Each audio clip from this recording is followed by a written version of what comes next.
Trustee Healy. Here. Trustee Katsinas. Here. Trustee Malani. Here. Trustee Compass. Here. Trustee Reardon. Here. Trustee Radiszewski. Here. Mayor Peacock. Here. Please rise for the Pledge of Allegiance. I pledge allegiance to the flag of the United States of America and to the republic for which it stands, one nation, under God, indivisible, with liberty and justice for all. So before we get started, I just want to thank everyone for flexing to the police department to make this happen tonight, because we have a power issue at the Village Hall. So bear with us for those of you who are watching on YouTube or happen to be in the audience. Bear with us with some of the differences to having a full AV setup like we do back at the Village Hall. Approval of the September 20th, 2021 Committee of the Whole minutes. Mr. Chairman, Trustee Katsinas. I move to approve the minutes of the regular meeting of the Committee of the Whole of September 20th, 2021. Any questions? Call roll. Trustee Katsinas. Aye. Trustee Radiszewski. Aye. Trustee Healy. Aye. Trustee Malani. Aye. Trustee Compass. Aye. Trustee Reardon. Aye. Mayor Peacock. Aye. An ordinance amending Title IX traffic by adding a new Chapter 13 fines and permits for overweight dementia vehicles to the Orland Park Village Code. Mr. Chairman, Trustee Malani. I move to recommend to the Village Board to pass an ordinance entitled, an ordinance amending Title IX traffic by adding a new Chapter 13 fines and permits for overweight dementia vehicles to the Orland Park Village Code. Second.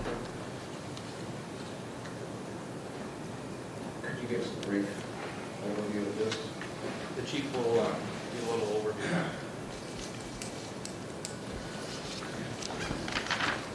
Mr. Mayor and trustees, the Orland Park Police Department is seeking the opportunity now to fine in a local municipal hearing any overweights or over-dimensioned vehicles that are in violation of the Illinois Vehicle Code here in Orland Park on our village roads.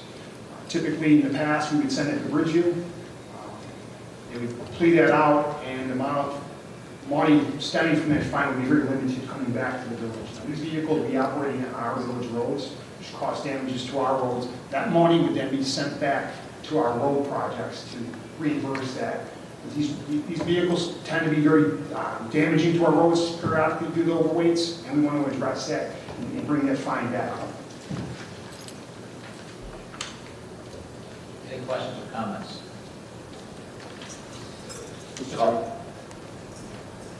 Trustee Compass. Just a real quick question. I think it's a great idea. I mean, I'd love to see that revenue come back here to help keep our roads maintained. Just out of curiosity, do we know roughly what the volume of this typically is year to year? Again, we do some IDOT details. We do some violations periodically. It varies depending on the circumstances, but we do cite periodically. We just cited a couple just the other day, and it's sent to Bridgeview. So depending on the circumstances, I don't want to say a guess of probably about 25 to 50 vehicles per year that would be able to cite.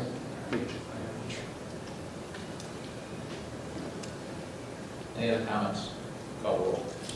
Trustee Malani. Aye. Trustee Katsinas. Aye. Trustee Healy. Aye.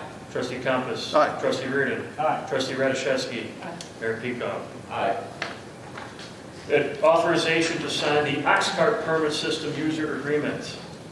Mr. Chairman, Trustee Compass. I move to recommend to the Village Board to approve the use of the Oxcart permit systems. Second. Any questions or comments? Call roll. Trustee Compass. Aye. Trustee Malani. Aye. Trustee Healy. Aye. Trustee Katsinas. Aye. Trustee Reardon. Aye. Trustee Radiszewski. Mayor Peacock. Aye. Recreation fee changes. Mr. Chairman, Trustee Healy.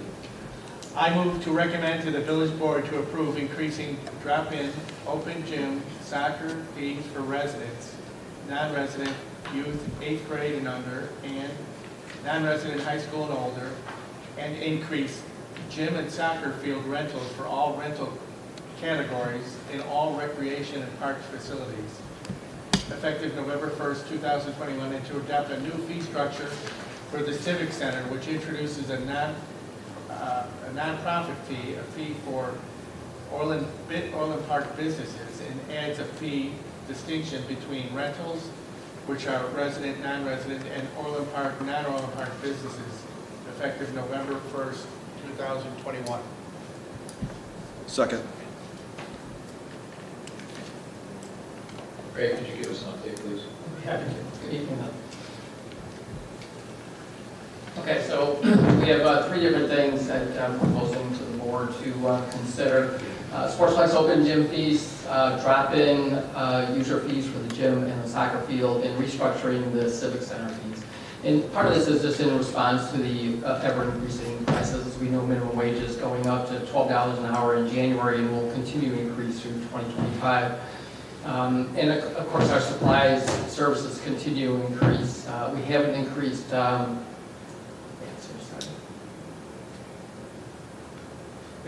our drop-in fees for soccer and open gym since 2015. You can see our 2019 rates. That's the last time we had a good measurement, so I wanted to present that. Residents, we had 12,415 visits. Non-resident 8th grade and under were 3,151, and non-resident high school and under were 2,251. Our current fees for residents are $4, for 8th grade and under is $8, and for high school and older is $15. We're proposing a modest increase, so for residents just $1 to $5. For non-residents 8th grade and under, $2 to $10, and non-resident high school and older to $17. That would increase our projected revenues 21% to $132,000 a year in just open gym fees. We're also proposing increasing our fees for the gym and soccer use. You can see here the breakdown of how the gyms are currently and the soccer fields are currently being used. Resident organizations, 730 hours so far in 2021. Groups that have 50 to 90% residents, 90 hours, and below 49% is 30 hours. The gyms are a little bit busier with residents using 1,320 hours, non-residents 50 to 90%, 30 hours. And you'll see a pretty big number there for below 49% for non-residents, and that really is because OIA canceled their season last year due to COVID, and so we brought it to the gym, which was a good opportunity to generate some additional revenue. We do expect the resident numbers to jump October through December as new seasons kick in. The last increase for the gym and the soccer fields was in 2018. Again, we're just proposing a modest increase of $5 per hour for each of our categories for both the soccer fields and the gym. Projected revenues would be an increase of about 7%, so using Sportsplex FLC and the Orland Park Health and Fitness Center, we project an increase to $305,205. The Civic Center currently has a rate structure that includes a community outreach, so it's an outdated structure that has inconsistent application of fees, so we want to correct that. It also has individual private fees, which does not include fees for residents and non-residents or businesses and professional organizations. It also has a wedding and reception fee, again lacking resident and non-resident fee structures. A little hard to see there, but that's the current rate structure, so you can see the individual private events and then the wedding reception events. We have rates for Monday through Thursday, Friday, Saturday, and Sunday. Weddings don't typically take place during the week, so we just have Friday, Saturday, and Sunday. The majority of our revenues do come on the weekends, and so that's why you see those higher fees on the weekends. The proposed rate structure that we want to introduce, it has a non-for-profit fee, including 501c3s, has business and professional organization fees, and introduces both resident and non-resident fees for individuals, businesses, weddings, and receptions. A little bit hard to see there. You can see the new rate structure over on the left. That is the non-for-profit fee with the 501c3 charitable organizations Monday through Thursday. Business fees Monday through Thursday. Residents, again, Monday through Thursday. And again, we don't provide a wedding or wedding reception fee during the week. And then if you play that off across the right, Friday, Saturday, and Sunday, the fees increase exponentially, more on Friday, more on Saturday, which is a prime day, and then on Sundays. The non-resident fee is $50 more per hour, and so that adds a levy to non-residents, which we did not have before, so we think that's appropriate for all the fee categories there. The projected revenue increase would be 3.5%. Our current revenues are about $121,000. We really expect that to get closer to $200,000 by the end of the year with an increased number of rentals. So again, just a quick summary. We hope to do all these fees or activate all these fees beginning November 1st. That would be the open gym, open soccer, the hourly rates for the soccer field and the gym, and then the civic center fees, as you see there, for nonprofit 501c3s, introducing a business professional organization fees, resident, non-resident fees for individual business and wedding receptions. And again, this is really due to the overall cost increases that we're experiencing in these facilities. Any questions I can answer? Any questions? More of a comment. Trustee Reardon? Yeah, I mean, for someone who, drops their kids off there routinely, and someone who's rented the courts and rented the basketball, rented the soccer fields as a coach, I think it's completely reasonable. We, as part of OIA and soccer players, we increase ours, a little bit every year, and that you haven't done it for 6 years. So that absolutely seems reasonable, and I'm always a proponent of the people who use it pay a little more for it. The residents who don't use it, they pay something in their taxes and in their fees for other, general things. People who use it more over a course of 5 years, it's not a lot to ask. So I think it's a timely time to raise the fees. Question for the drop-ins, if they're members, they don't have to pay a fee, correct? Correct. Any other comments?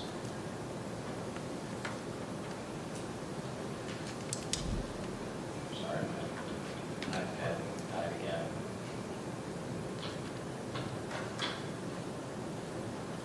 Call the roll. Trustee Ely. Aye. Trustee Compass. Aye. Trustee Katsinas. Aye. Trustee Reardon. Aye. Trustee Rachevsky.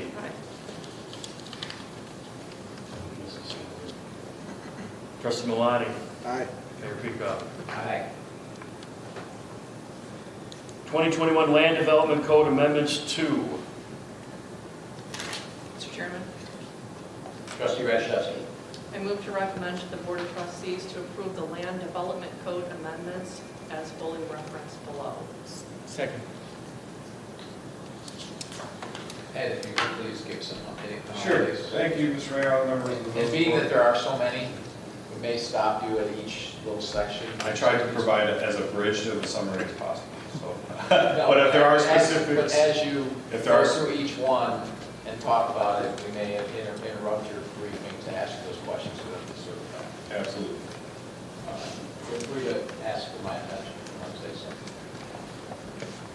So to walk through this round of code amendments have a series of substantive amendments as well as a series of clarification amendments that were associated with development services and engineering programs and services. So I'm going to walk through the amendments associated with development services, and Sean Marquez, village engineer, is here for the engineering changes.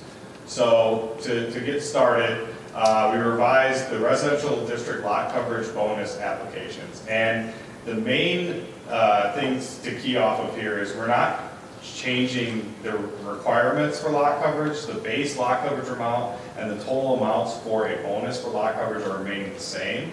We are adjusting how you would be able to achieve those bonuses in lot coverage. And right now, for example, one of the bonuses that our code offers is if you have a rain sensor that is on your irrigation system, you get a 5% bonus for lot coverage. So in some instances, that's causing people to install irrigation systems to get a bonus for the reduction of stormwater. It simply doesn't make sense, but also there are other provisions in the village code that require a rain sensor if you install an irrigation system anyway. So we're giving them a bonus for something that's already required. What we're proposing is a more simplified way of calculating the lot coverage bonus. So for each square of permeable pavers that's installed in lieu of impervious surface, so in lieu of asphalt or concrete, they'll get a half square foot of lot coverage allotted to their specific lot, I suppose. Yes, And Mr. those are for permeable pavers only, not for typical pavers? Not for typical pavers, and those would have to be verified.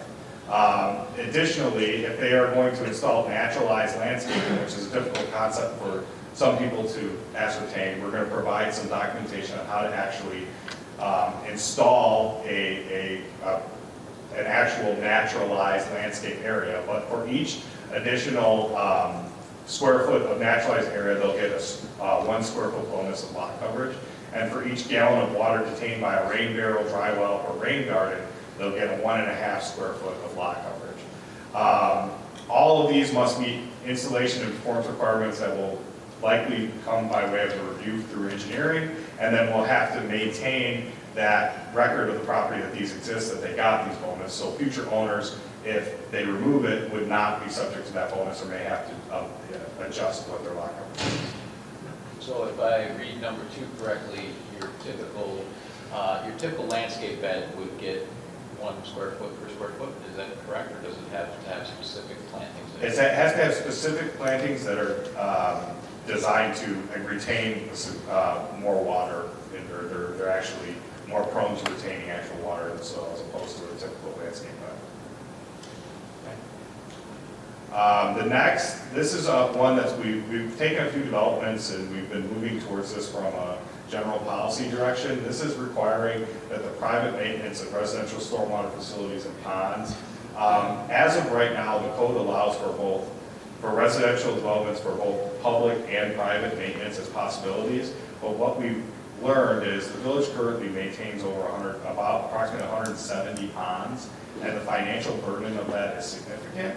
In order to get a handle on exactly how to solve that issue, one of the ways to move forward is to require that the stormwater facilities and/or pond that's associated with a residential development will have to be maintained by a homeowners association, and then while the project is being developed, they will have to create a dormant special service area specifically for the purposes of the maintenance responsibilities that the HOA has. If they're not able to meet those, then the village has the opportunity to call on that SSA and provide a funding source for the necessary maintenance and potential improvements for the stormwater system.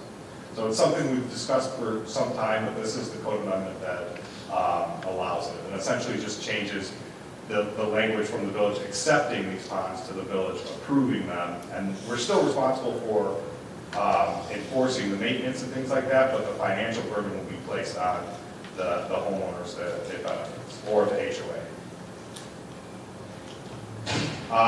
This is an amendment that came up recently that we're requiring screening on pools on corner lots. So in the instance that a code-compliant above-ground pool is placed in the location that's marked on the exhibit, that would be allowable, except, but from an aesthetic point of view, it's not exactly pleasing to the neighbors or the people that are driving around in that subdivision. So what this requires is a typical pool requires 5-foot tall barrier. This will require a 5-foot tall privacy fence be installed along the area where the pool is visible. 5 or 6? Or 6, I apologize, 6. So that achieves the same goal of the safety, but also provides a better aesthetic for the neighborhood. The current, yeah. Sorry. Trustee Ely. Mr. Mayor, Trustee Ely? in the village code, it says that sheds are supposed to be behind the house. And yet we can put swimming pools off to the side. Is it? Well, technically, this means they're behind the house. Like this, technically this is behind the house, but. Well, I mean. But I see what you're saying is a shed has to be in the rear, and we do have, the code says that a pool can be located in the side. That is true. Okay, so pools are favored instead of sheds. Pools, in-ground pools are allowed in the side yard, yeah. Okay. Well, I'm all for sheds being, yeah, I don't see why we have sheds. Above ground pools allowed on the side? They are not allowed in the side yard. So this would fall under what? This is in the rear yard, but it's technically the way it's allotted there, it's still in the rear yard. Because it's behind the rear building line. Okay, got it. So technically a shed could go there too? Yeah, No, shed couldn't go there, it is, because it's in the rear yard. but it's gotta be behind the house, I thought. It is behind the house. It is behind the house. Because the front of the house actually faces toward, well, see, because it's Burnley Drive, that's where the driveway is. That's technically the front. The rear is where the highlighted portion is, and then the sides are the other two areas on the lot, in between the front building line and the rear building line.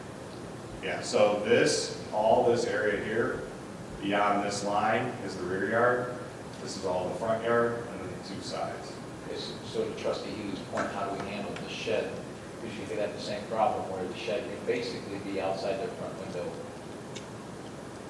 That's very true. So what we could adjust this amendment to, not specific, we made the change specifically to pools, but in any instance where something is in a corner or in a rear yard that abuts a street, we can require the same privacy fencing.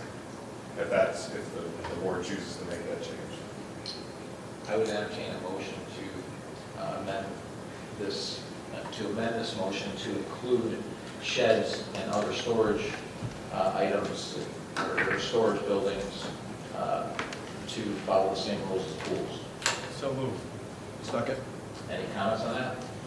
And so is that any accessory structure? Any accessory structure? Okay. Excuse me.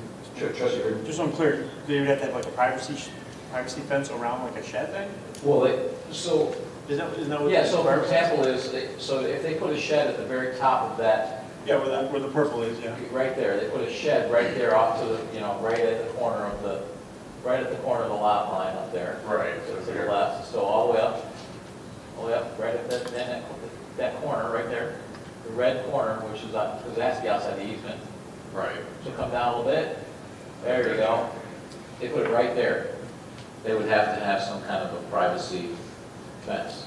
If they moved it back behind their house, They would have to, yeah. then they don't have to do that. But if they put it there where you could see it, you'd be looking at it right out of your front window. Yeah. For example, if they didn't have this patio area, it didn't really necessarily abut the street right away that's here, it wouldn't cause much of an issue. Then they wouldn't have to do it, but they don't have to do it for that side yard.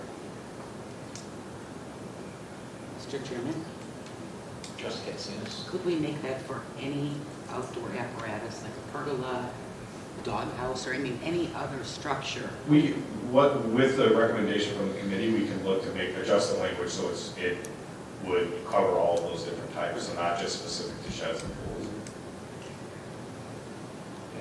Okay. Again, I know. Any other comments? Call the roll. On the amendment to all other, to any sheds or any other accessory structures. Trustee Healy? Aye. Trustee Compass? Aye. Trustee Katsinas? Aye. Trustee Malani? Aye. Trustee Reardon? Aye. Trustee Rashevsky? Aye. Mayor Pete. Aye. And as a side comment, when we see subdivisions again with something like that, let's try and have them orient the house so that the backyard, so there isn't this issue, right? Yeah. I mean, if you put the house where it's facing the curb, right, then they have slightly bigger side yards on either side, but they're not really usable for pools or anything else, and then they have a bigger backyard, that they could put all this without these issues. That makes more sense? It does. Okay, so if we see this again in the subdivision, let's make sure we don't make similar choices. Sounds good. So the next amendment is for the outside storage of trucks. So the substantive amendment that's being proposed is essentially that if you were to propose any type of truck parking, even if those in our manufacturing area and our ORI district, it would have to have been, could not be more than, it had to be in an outside storage area specifically. It couldn't be parked in a standard parking space unless it was in a loading zone. Previously those were the only regulations. So this is extremely limiting to try and infill space if someone has several box trucks or they don't have a designated loading spot at the business that they're attempting to locate in. But this gives them the opportunity, the amendment will clarify that all vehicles that are subject to like the work and the essential operation of the business, so long as they are not exceeding 19,500 pounds, which is the Federal Highway Administration's classification for Class 5 of trucks. They have a series of classifications for trucks. We're limiting it at 19,500 pounds for them to basically accommodate some larger delivery vehicles and potentially some what we looked into is for some of our sign manufacturers, a bucket truck, and things of that nature. would be allowed to, still be allowed to be parked in loading areas, but additionally, they'd also be able to be parked on site if they didn't exceed the size of the size requirement. If they exceed any portions of that, then they would have to designate an outdoor storage area, which would have to include screening, which would include an 8-foot tall fence and year-round landscaping that the exhibit kind of shows. So it's not an it's basically becoming more accommodating to trucks that are used on an everyday basis, but it's not allowing for additional outdoor storage. Mr. Mayor? Trustee Healy. Do you know anybody that's in violation of this right now? Potentially. What's Like, that? I guess The storage truck. there's potentially violations right now. I guess what you're saying is are there active code I mean, violations? if they've been doing it for so long, and if they're doing it right now. Well, there's a couple different ways to answer that question. They potentially were allowed to do that by some previous approval that would supersede what is on the books today. There's potentially an active code case against them, or they are doing that and we haven't been made aware of that yet. So those are kind of the options if that is something like that is happening. Mr. Mayor? Trustee Greer. With this taking into account, I've noticed several times, I think I brought it to somebody's attention not that long ago, along the Southwest Highway, north of 143rd, there's some businesses to, if you're going north, there's businesses off to your right. There's some open area on the side of Southwest Highway. And not all the time, but I've noticed, several times, more than once, there'll be trucks parked. There'll be semis, there'll be some business trucks, like, I don't know what the businesses, I can't remember right now, but they have like 4 or 5 of their trucks there. Are they just parking it there? I mean, are they allowed to? Is this what this is kind of addressing? So this is. You know what I'm talking about first, does that make sense? This is a separate issue Okay. that this is addressing, but the businesses that you're referring to, that was started as a code enforcement case where they started to lease that space for just outdoor storage of vehicles and equipment. The village went in, they went through a formal engineering approval, and they were given conditions that they're adhering to now, or that they should be adhering to. And the issue with that is that area, although screened by landscaping and some fencing, the residential area adjacent to them is much higher, so there isn't really a level of screening that can accommodate the residents' requests because their elevation of where they're at is so much higher than where the building sits. But yes, what they had to come into compliance with would be what was already on the books, and this is to help accommodate existing businesses or new businesses in existing spaces. So the FHA truck classification chart, so this is directly from them, and it shows 8 different classifications of trucks, some very general descriptions of what these could mean, and we've made the cutoff at class 5 given some of the businesses that are already in the village. And that's the actual amendment. And essentially, just to sum it up, if there's anything that doesn't meet the requirements of what someone is requesting, they have the ability to request via special use permit and take it to the board for special consideration. So that's incorporated in the amendment as well. And then the other clarification amendments were we revised our bicycle parking to add a preferred design type, and also that accommodates basically that there should be 2 points of contact to prevent the bike from flipping over. Previously, the bicycle parking requirement only applied to commercial uses. Now it applies to multifamily, excluding townhomes. And then the next clarification amendment was storefront transparency. Again, that was only applicable to the Village Center District. The revisions made it applicable to all of the commercial districts, because occasionally what we've seen is tenants have the ability, or they want to black out these windows. So to keep that from happening, we've added those regulations to the other districts as well. The side code language, we have very specific requirements in what regards to tenant frontage. We want to clarify that just because a frontage may face a parking lot, it has to face a parking lot that serves the business. In addition to that, a sign face area bonus is given if to include not only public right-of-ways that they have frontage along, but also private right-of-ways if we're talking about the plan development. So those were the changes associated or that affect development services. So regarding the bikes, Yes. so what now is included? I noticed that in a planned development, that the requirements are actually reduced. Correct? There used to be 1 every 10 parking spots. Now it's 1 every 10 units, which is going to be less than 1 every 10 parking. Correct. Correct. Correct. And then what else were the changes there with bikes? So the actual code language was reflected in what you see. So we gave the design criteria for some preferred examples of what we'd like to see, and then how so that they. You mentioned multifamily included. That's only as part of a planned development, correct? Is that what I read in there? So it would be for mixed-use developments as part of the plan development, and yeah, and it would be applied to multifamily. The change that the Plan Commission requested is that it not be applicable to townhome developments, because it just generally where would you locate it would be a difficult thing to look at. And that's reflected in this, what we were going for, correct? That's what. I read their commentary, and I agree with their commentary, this idea that we're suddenly going to be, that's how people are going to get to Orland Park, because they're all going to be riding bicycles. It's a pipe dream. I mean, bottom line, we're just getting here by car. And, same thing with even, it's great that we have all this train transportation, but the thought that people are going to be coming from Chicago to visit Orland Park by train is probably also a pipe dream, unless they have no people that live here that they're going to see, probably doesn't come up. So it's probably not, it's just not an end destination point like it is if you go to the city of Chicago from the train, you get off at the end of it. It's just not the way we are, and I don't think it's going to be that way in our lifetime. So I thought their comments were well taken. So I'm glad that they're required, that there's still some requirements, but that they're reduced. Like, Mr. Chairman. Trustee Thomas. I did have one other comment. I know we moved quickly through this, so I apologize for moving backwards a little bit. But to the stormwater facilities, more just a question. I mean, I saw the notes that the Plan Commission discussed this as well.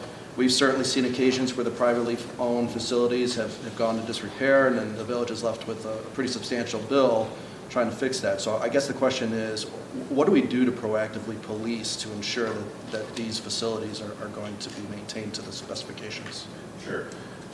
Right now, the process is the developers have to adhere to a 3-year maintenance and monitoring program in order for the village previously to accept a pond or any, or in this case, to approve it. So for 3 years, they have to meet certain milestones in order for the village to approve the pond.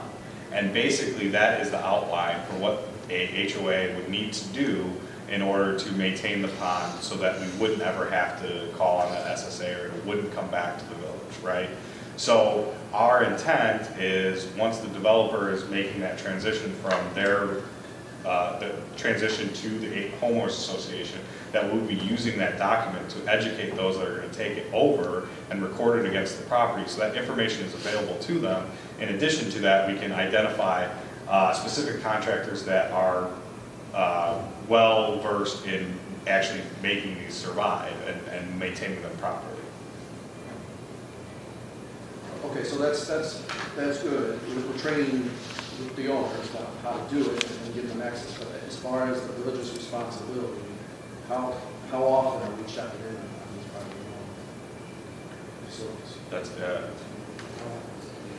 Doing annually. Thank you.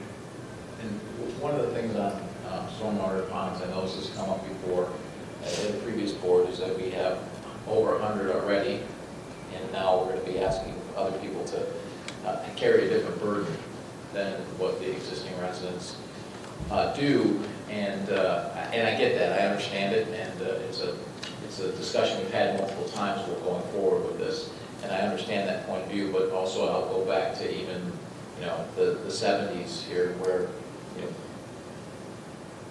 developers were then suddenly started to be asked to provide land and provide parks and provide all this that wasn't done before. So, and obviously that baked into the price of the homes and everything else. So it's not like we don't have a long precedent of this. Is that as the town grows and as resources and such change, that that there, unfortunately, is a fee, if you will, to move into Overland Park, and that's part of it, and that's what that is. I mean, it's a cost to new residents that want to live here, that want to come to this community. We hope they keep that cost as low as possible. That's why we want native areas, because they don't require as much maintenance. Even though some people don't like them, that's one of the reasons we do it. It's more eco-friendly, a lot less maintenance, a lot better for the habitats of everything around us. So that's why we do that. So I think this is a good change, at the end of the day, we're not going to have a lot more subdivisions coming in. It's going to be a relatively small percentage, and hopefully they just take care of their various pieces of property.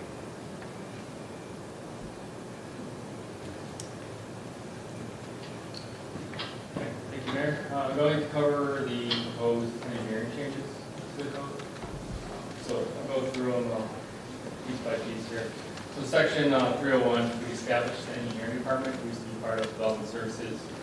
So it was an obvious one to do, establish a separate department. Section 112.E, guarantees or improvements. So what we did here, we typically require for a letter of credit 125% of the amount of the letter of credit. But we always had a 7%. We recently, last year, introduced the 7% management fee in case we had the full letter of credit. Well, it's just corrected the percentage in the code. It's like 125 and it's actually 132. So we just wanted to have that corrected. And then assign the oversight to the engineering department. It still reference public works in the code, and that's outdated. Dry wells. So with the abundance of clay, we had no real requirements for soil permeability, and in some cases, they're not a good solution. So we established a soil permeability requirement, and then the water just sits in the clay and just stays. Yes, exactly, and it causes swamp and thanks to you. So our connects to the storm sewer system, so it would hold water for a period, then drain the storm sewer system, and eventually dry out over a longer period of time. This place, it's very fences. So we started addressing flow underneath fences, because we found a lot of people put the fences even to the ground, and this would just block natural overland flow. So we wanted a 3-inch gap as a standard.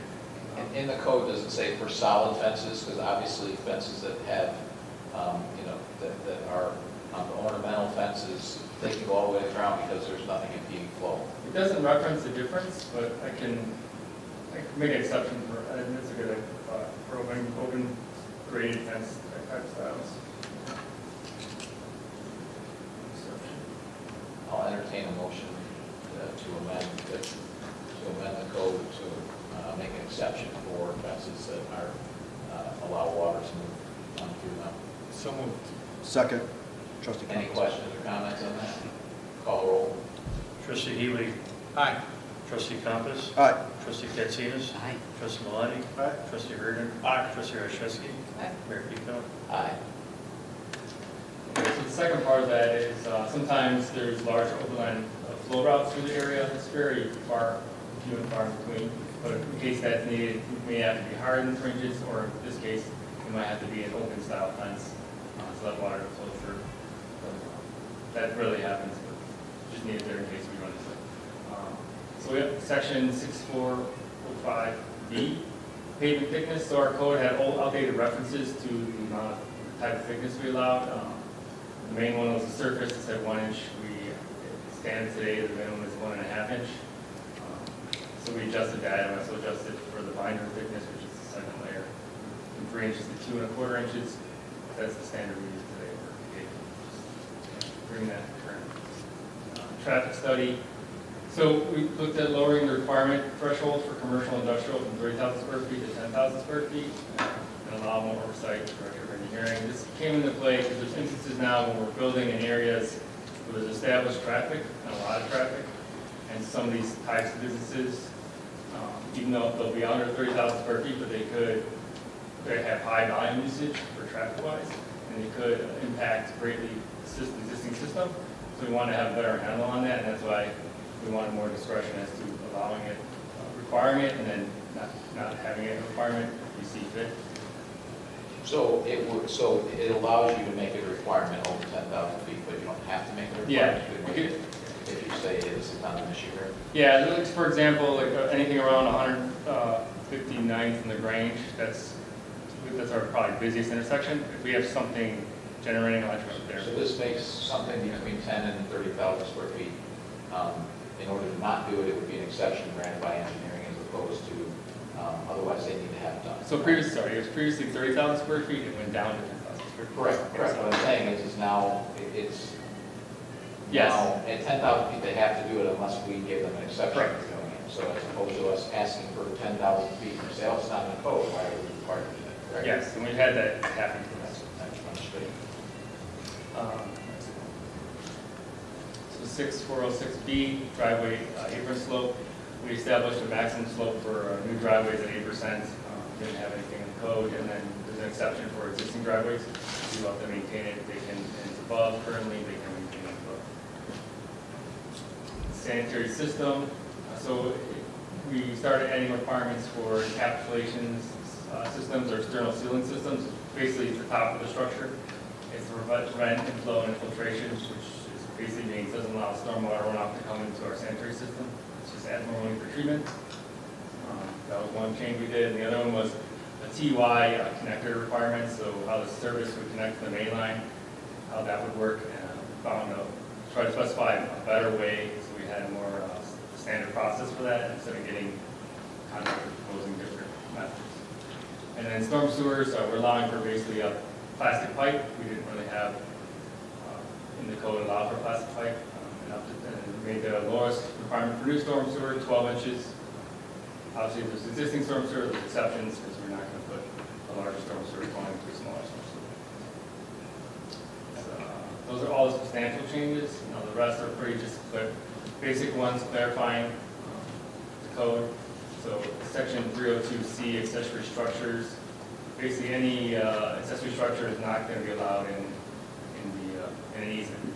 We don't want them in there. The code didn't really specify that in a concrete way. We wanted to make sure that was the case.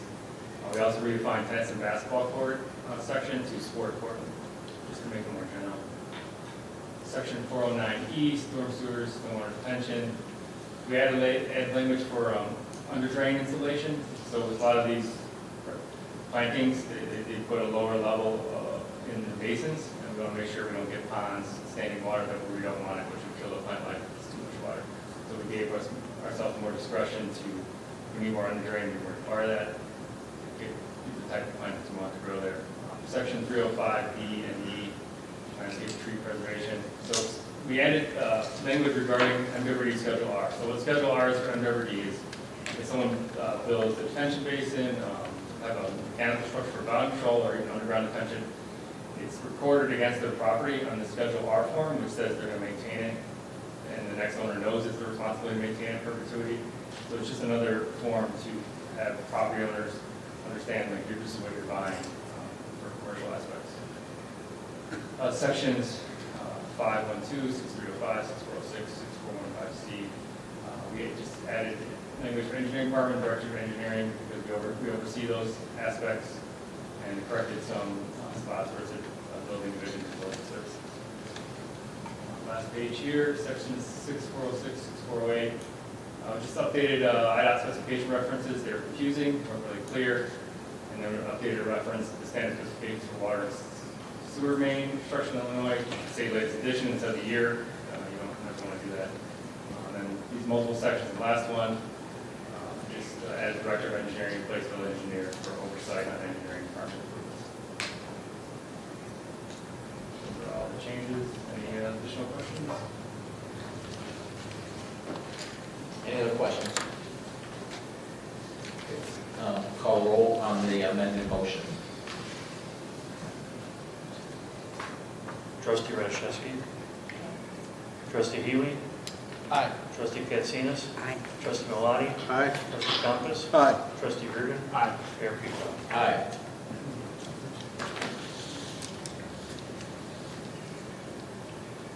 Approve the Village of Orland Park, Illinois interim report for the state and local fiscal recovery funds, part of the American Rescue Plan Act. Mr. Chairman, Trustee Maloney. I move to recommend to the Village Board approving the Village of Orland Park, Illinois interim report for the state and local fiscal recovery funds, part of the American Rescue Plan Act.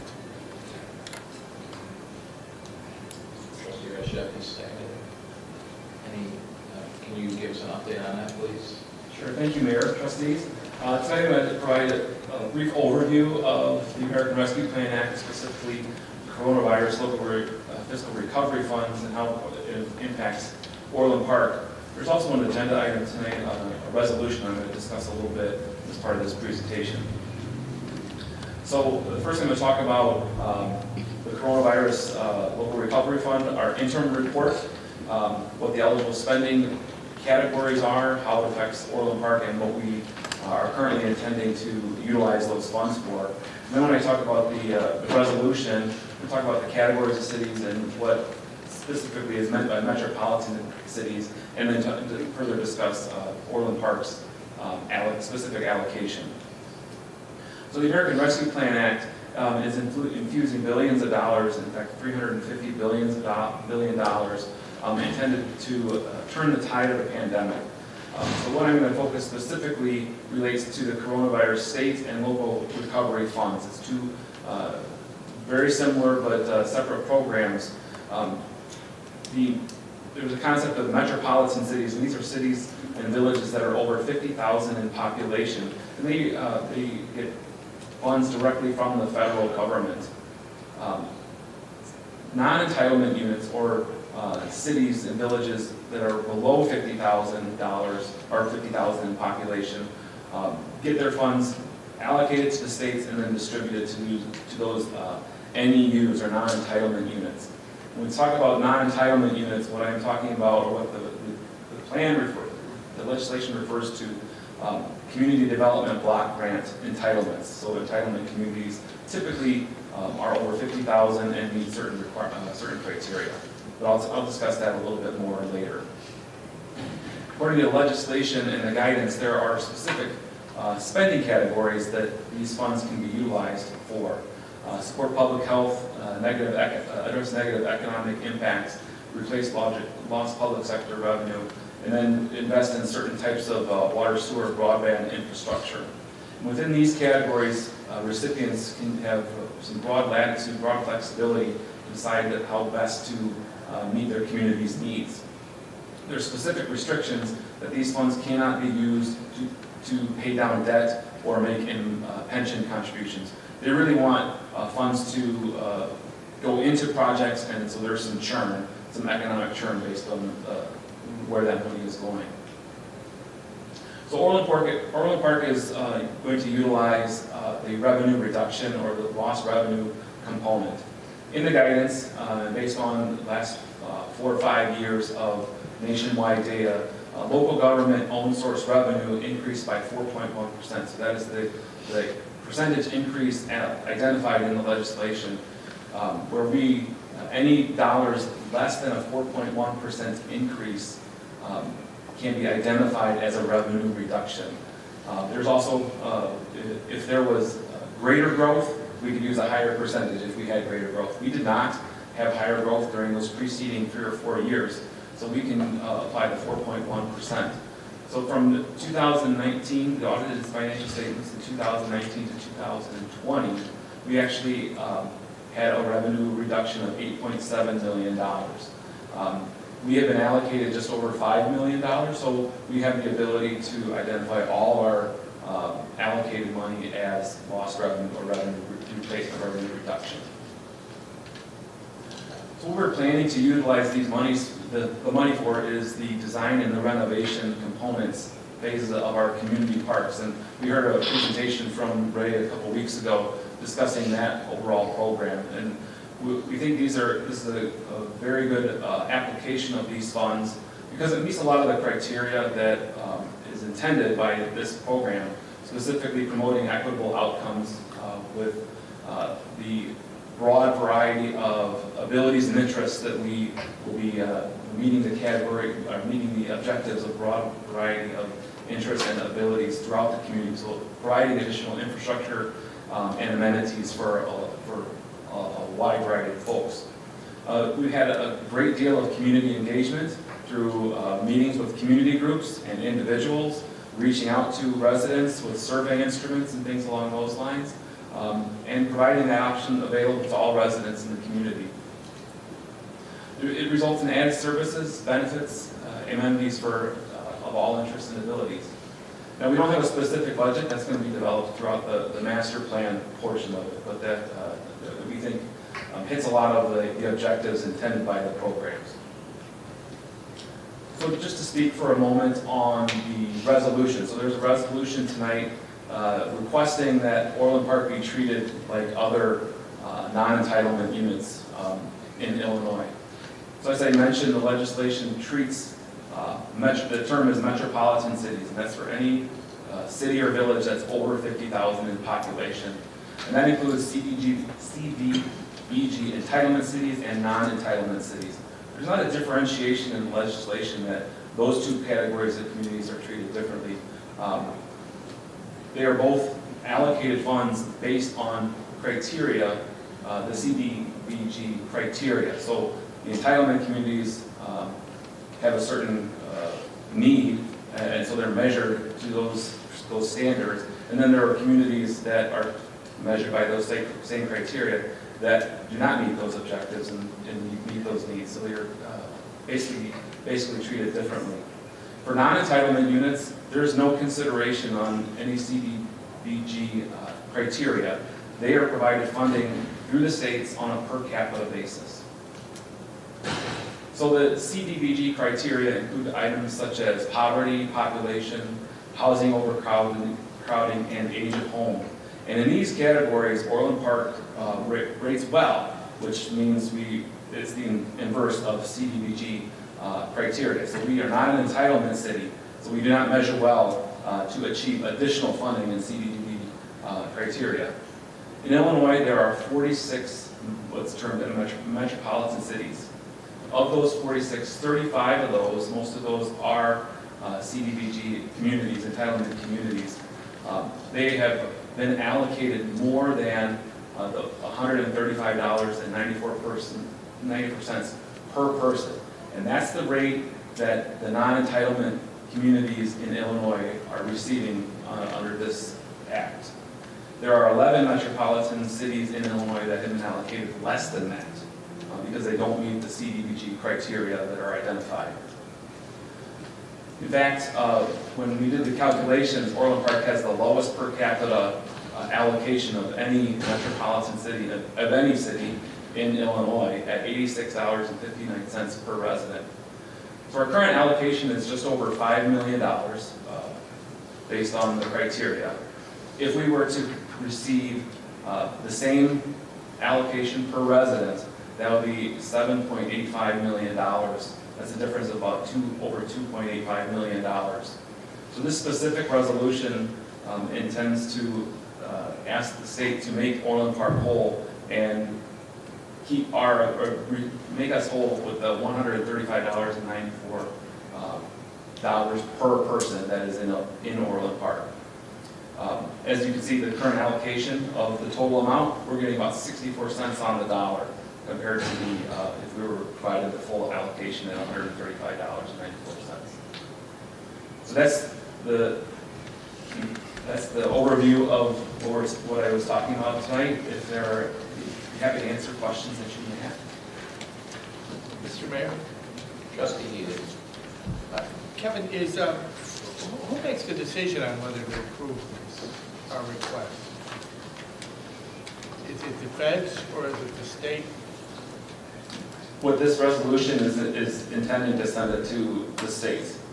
Because we had discussions with federal officials, and they are implemented with folks from the United States. I think you're conflating the two issues. So the resolution is to the state. This, what we're approving right now is the report for the state and local fiscal recovery funds, which is part of the American Rescue Plan Act. Where does that go? That goes to the feds, correct? The interim report goes to the feds, yes. Yeah, so what we're approving right now is for the feds. The resolution that's coming later tonight is going to the state. Mr. Mayor. Trustee Rashevsky. So out of those 11 metropolitan cities, how does that rank? Why is Orland Park the lowest out of all of them? It's because of when Orland Park was developed and how we measure up in the CDBG categories like poverty, housing overcrowding, and age of homes. Based on when Orland Park grew, we rank well, like we do not meet the objectives of CDBG communities. So it just, the way the rankings hit Orland Park, it did not bode well for us. I'll talk about this more later, but there were basically two calculations, and you get the highest amount of those two calculations. One calculation uses population, poverty, and overcrowded housing. In other words, designed to give more money to poor communities. The second way uses population, housing built before 1940, and growth rate since 1960. In other words, let's make sure we don't give money to successful suburban communities, because that's when suburbs really popped up, was after 1940. So, and what you will see of the 11 towns is that they are, for the most part, successful suburban communities. The 11 towns include Schaumburg, Des Plaines, Mount Prospect, Bolingbrook, Tinley Park, Kaufman Estates, Downers Grove, Wheaton, Arlington Heights, Naperville, and Miller Park. So for the most part, rapid growth. I mean, it's essentially designed to funnel money towards cities that have not managed themselves well and were built before 1940. That's what it was. That's the best it's done. Mr. Chairman. Trustee Ruger. Yeah, my comment was going to be back to the first part of it. We have to file this report to show them that we're spending the money wisely. So before, the second part is about how much we're getting. I agree with the mayor. It's carving out legislation that they do all the time. I mean, they clearly are targeting where they want the money to go to. They know they got to be a little bit fair, so they're coming up with these criteria to give us some. But going back to the first part of it, it seems like that's pretty straightforward. We tick off almost every box by doing it with our parks. And so if anyone's going to have a question us on that, this is a program we already had started in place. This is a nice backfill. It's not exactly the money we lost. We don't lose the $8 million because of our parks, but this is something that we can take the revenue to and put forward, because we know it's an expense that's coming up, and that's okay to do. It looks like the report should be well received, you think, right? I believe so. It's a critical infrastructure of Orland Park. It's something, the parks and the amenities in the park are something that are very near and dear to the community. And broad-based, it's broad-based. It's a benefit to a wide cross-section of residents and non-residents. Sure. And to put the dollar value into perspective,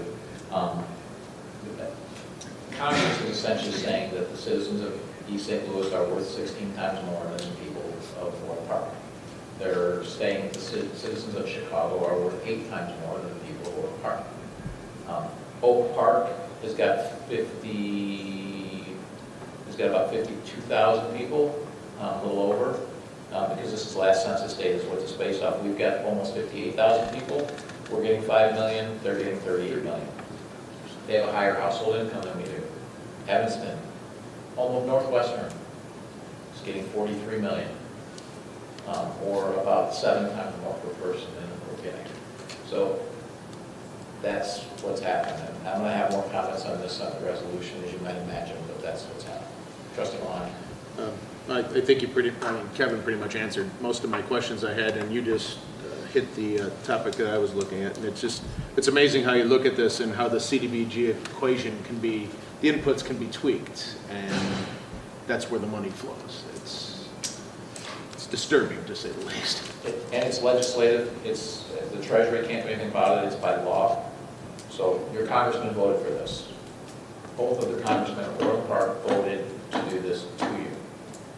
To be very perfectly clear, they voted to do this to you. And Tinley Park, by the way, is also getting less. And all the south suburbs are getting $135.94. The city of Chicago's getting $700. This just continues and continues. It is ignored, and Orland Park will survive it. But what about the other communities? Any other comments on this? So revenue reduction, just to put this in perspective, is $8.7 million. Okay, and that's based on the formula. We actually probably a little bit, because we budget conservatively, we weren't $8.7 million short. We were what, about 5? Right. Right. I'm just saying we were about 5, right? Just so the public can understand. But if you recall, way back when COVID started, And, I had this conversation with George and the then board. We had this discussion, and we said, we're not going to hit the panic button. We had made a lot of good choices. We'd taken over $40 million of debt off the books. We didn't need to panic. We still cut where it made sense, but we didn't cut capital expenditures. We didn't quit fixing our roads or our parks, because that would just kick the can down the road. So we trimmed some things that we could, but for the most part, we operated as normal, is what we did, because we were in a good fiscal position because of the 3 years prior to that. And it's really important to point out that we did that. And the other thing, and I'm sure George would not have said this, my comment was, expect nothing from the feds, expect nothing from the state, and we're going to operate as if we're going to just go on and we're going to get no help. Because the last place they're going to want to help is a town like Orland Park, even though we were impacted more by revenue losses than any other town south of I-88. I think there's no doubt about that, given our size and the like. So, but that was our position. Because of that, taking that position and operating with the expectation of getting nothing, now we're able to take the $5 million, yeah, we're getting shorted, but what we are getting, and we're going to be able to use that for something that's important for the whole community, our parks.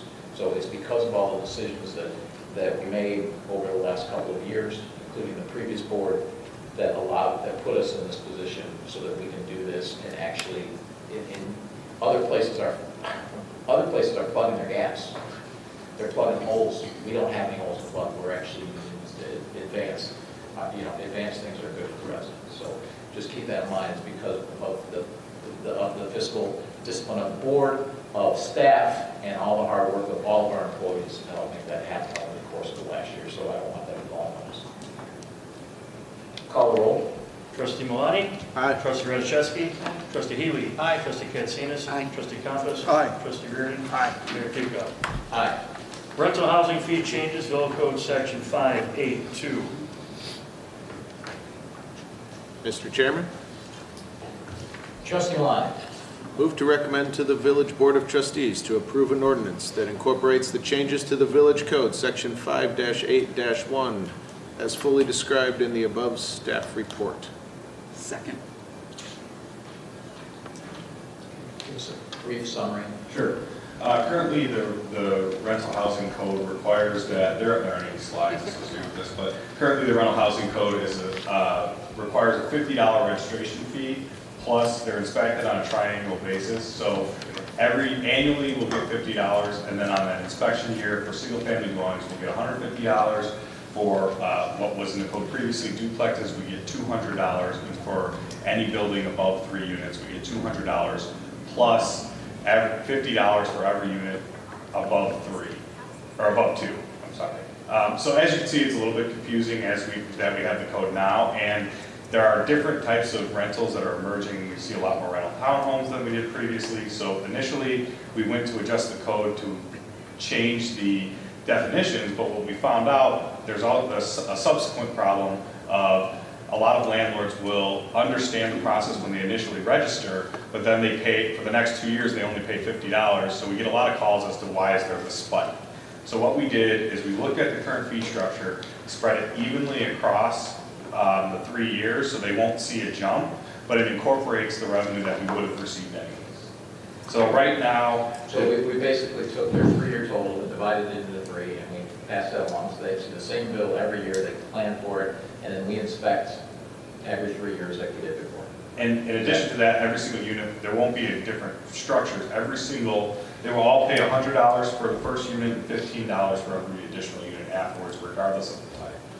Okay. So right now, the way that code speaks out, a single-family home will pay exactly the same as they did before, and then each other type of unit, duplex, townhome, or apartment will see a slight decrease in what they were seeing previously. Okay. Any other questions, comments? Mr. Mayor, Trustee Reardon. just because you brought this up and it's been on my mind, has there been an uptick in rental, like applications for rental property?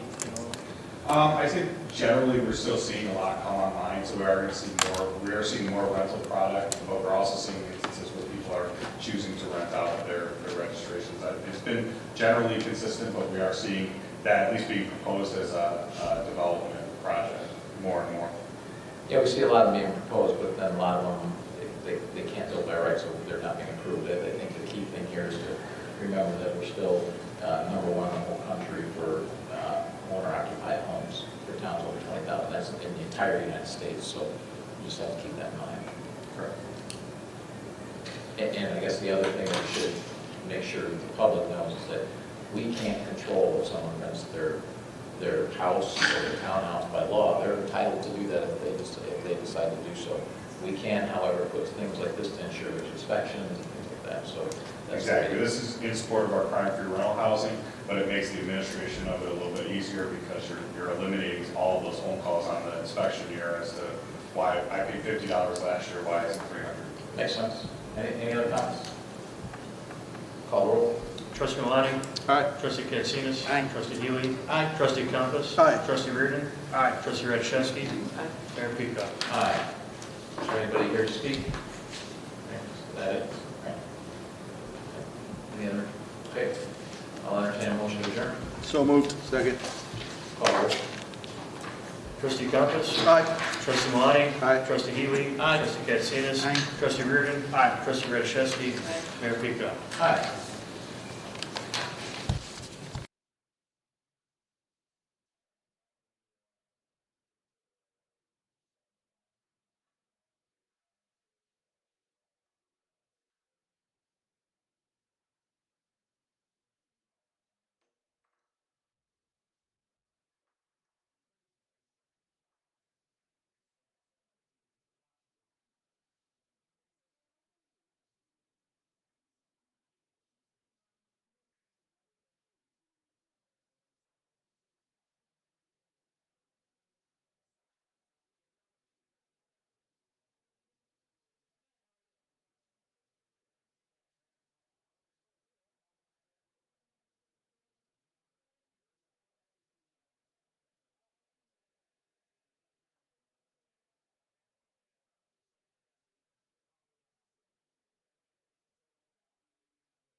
Trustee Healy. Here. Trustee Katsinas. Here. Trustee Malani. Here. Trustee Compass. Here. Trustee Reardon. Here. Trustee Rashewski. Here.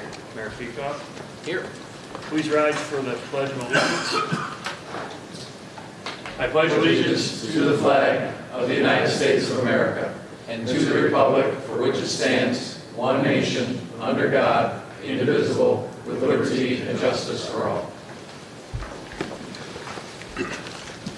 Accounts payable approval.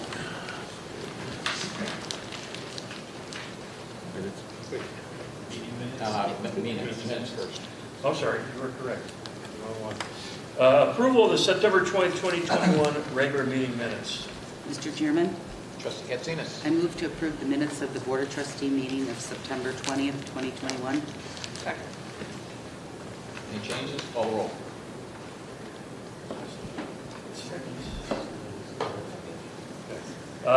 Trustee Katsinas. Aye. Trustee Rashewski. Trustee Healy. Aye. Trustee Malani. Aye. Trustee Compass. Aye. Trustee Reardon. Aye. Mayor Peacock. Aye. Accounts payable approval. Mr. Chairman, Trustee Healy. I move to approve the accounts payable for September 20th, 2021 through October 3rd, 2021, in the amount of $1,038,676.01.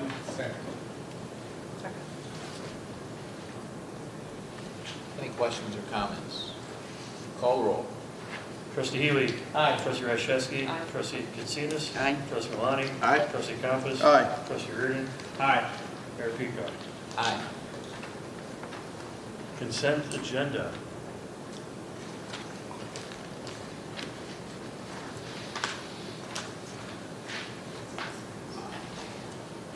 Consent agenda.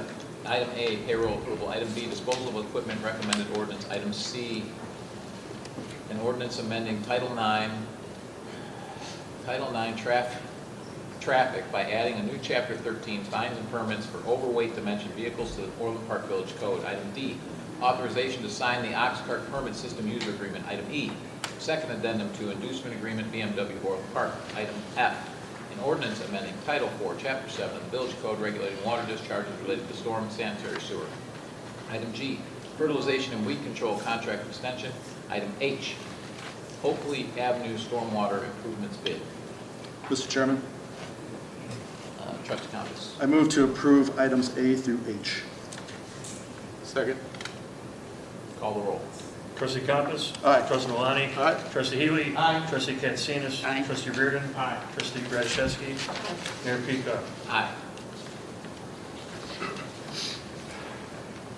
Resolution expressing the village's thanks and appreciation to the Brevard County, Florida Sheriff's Department for assistance to the Orland Park Police Department, Paws and Stripes College.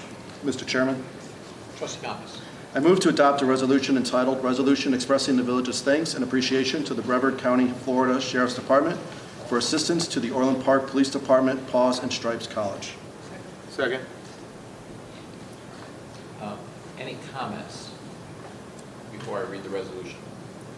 Mr. Chairman, Trustee Katsinas. I would just like to say a strong appreciation to Chief Mitchell and Officer Miller, Detective Miller, for taking on the dog Leo, and what an impact he's already made on the department and the community as a whole.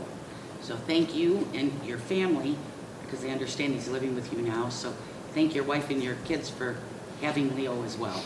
So thank you. And Leo's back there having a good time chewing on the ball. Mr. Chairman. Trustee Compass. So the Paws and Stripes program, it's an excellent example of positive community outreach, care for animals, and especially addressing the emotional and social needs of our both victims and police officers.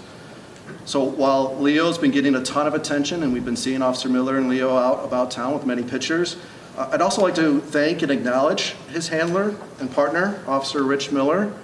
Officer Miller has been with the Orland Park Police Department for over 2 decades. He currently supervises evidence, lockup, and the emergency services disaster. On a 4th hat as Leo's trainer, and I know he enthusiastically volunteered for this role.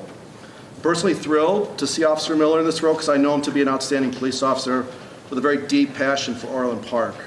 I'm excited about this new partnership with Leo, not only for the benefits that Leo's going to bring to our community, but it's also going to give our residents an opportunity to meet such an excellent, kind, and selfless officer in Rich Miller. So Officer Miller, thank you for taking on this new role in service to our community. I know you and Leo are going to be an outstanding team. Any other comments? Mr. Chairman, Trustee Malani? first of all, I've never seen Rich happier. Look at him. He's having a great time back there. But, as Trustee As Trustee Compass mentioned, this therapy dog program is a great opportunity for not only our officers, but also our residents when the need arises. And, many thanks to Brevard County for making this program possible. And once again, welcome Leo to our village and to the Orland Park Police Department.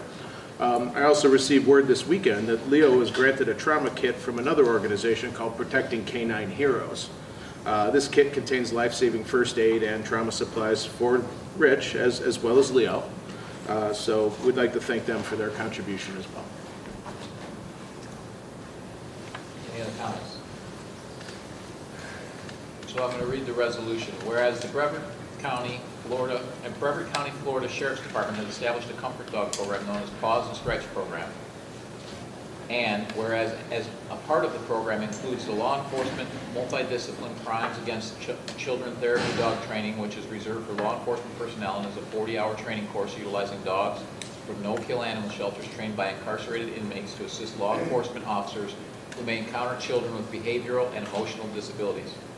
And whereas the program has shown that law enforcement officers accompanied by a trained comfort dog encountering children with behavioral and emotional disabilities have determined that children show reduced anxiety and anger, increased communication, positive social interactions, and acceptance of responsibility.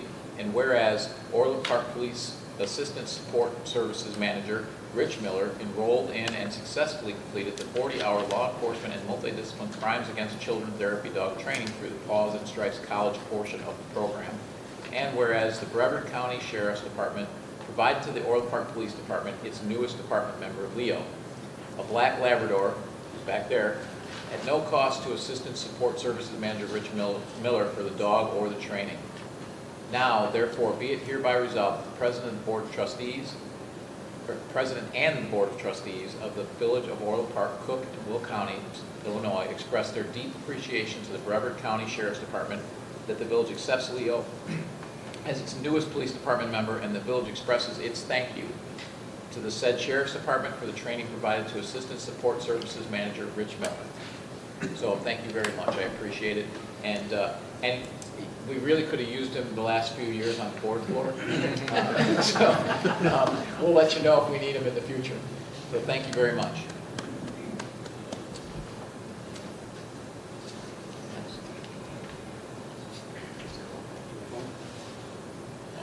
Call the roll.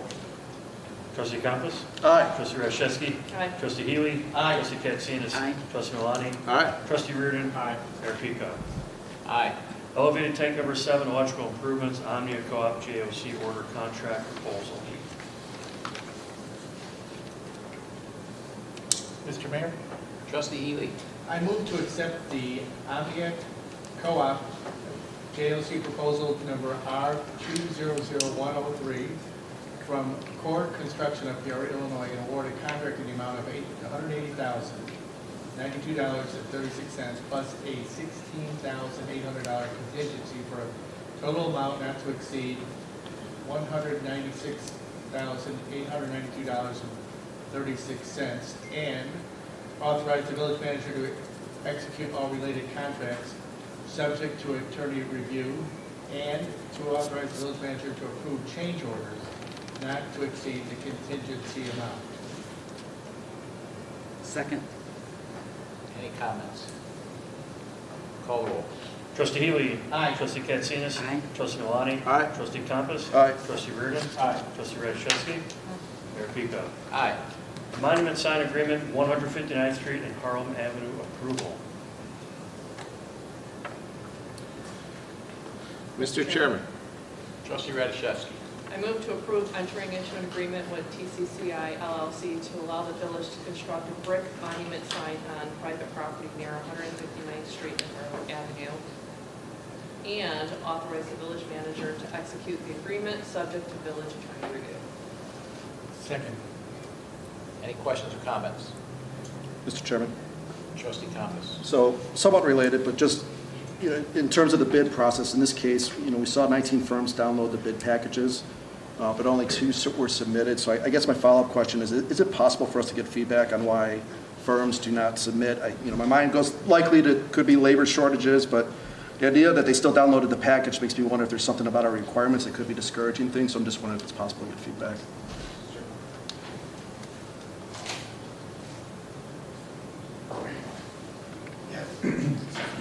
We've seen a lot of the bids recently. Some of the firms don't have the labor. Materials sometimes is a situation that we're seeing right now, but also just amount of work that people have to do with that limited staff. They've turned away some work, and so we only had these 2 vendors actually provide a bid. I think what we've done recently also, we maybe extended the period to look at the bids from a 2-week period to a 3-week period, just to try to encourage more bidders to have a little more time if they need to reach out to subs and so forth to get those bids. So we've been doing that a lot too, to just try to encourage more of them to bid. One other thing about the bids is what we do. We do the online bids. So every department, whoever the principal purchaser is, to encourage them to bid after it goes out through our bidding service. They are, every department is instructed to send out individual invitations. Basically, it gives the instructions for both BidNet and how they can submit, how they can register, and how they can submit. We always want as many bidders as possible, so that's one of the things that we've implemented relatively recently. The downloads of bidders doesn't necessarily always mean that these are folks that are interested in this project. We have a lot of commercial enterprises that subscribe to this service, who then will download it and then sell it. So not all 18 are potential bidders. That's fair.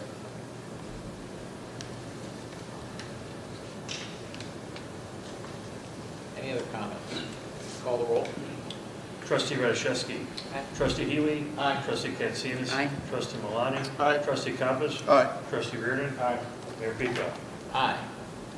Monument sign, 159th Street and Harlem Avenue, approval. Mr. Mayor, Trustee Healy.